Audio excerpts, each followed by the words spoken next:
Это питательная среда. В эту питательную среду входят минеральные соли, макро- и микроэлементы. Этот проросток появился из маленькой точки, которую можно разглядеть только под микроскопом. За эволюцией будущих саженцев следит Элина Хаджимуратова. Девушка ежедневно проверяет колбочки, температуру и фиксирует данные. В лаборатории для растений созданы особые условия. Свет для растений играет очень большую роль, так как это фотосинтез, и за счет света они набирают в росте.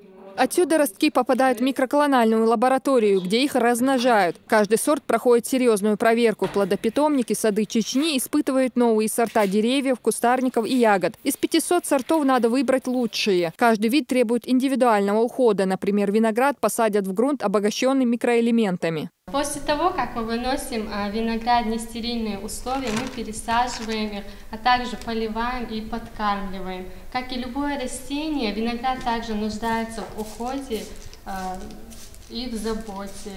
Питомник сады Чечни обеспечивает саженцами всю республику и несколько регионов России. Перед коллективом стоит важная задача – выйти на производство безвирусного посадочного материала плодово-ягодных культур. Это фитолаборатория. С помощью специального аппарата здесь определяют, есть ли в растении наличие какого-либо вируса. В данный момент исследуют сливу. В пробирках фитоматериал, анализ которого показал, что саженцы экологически чистые. Размножение плодовых культур происходит в тепличном комплексе. Здесь высажено 300 тысяч подвоев. Это будущие саженцы. Агрономы проводят анализ почвы, разбивку и посадку с установлением опорной и капельной системы орошения. Окрепшие ростки весной пересадят в поле. Очень высокий спрос. Звонят, тем более сейчас с введенными санкциями очень много заказов на яблоки. Проблема с реализацией у нас нет. С этим все хорошо. Сейчас востребована наша продукция, завоз с-за рубежа остановлен, так что это нам на руку.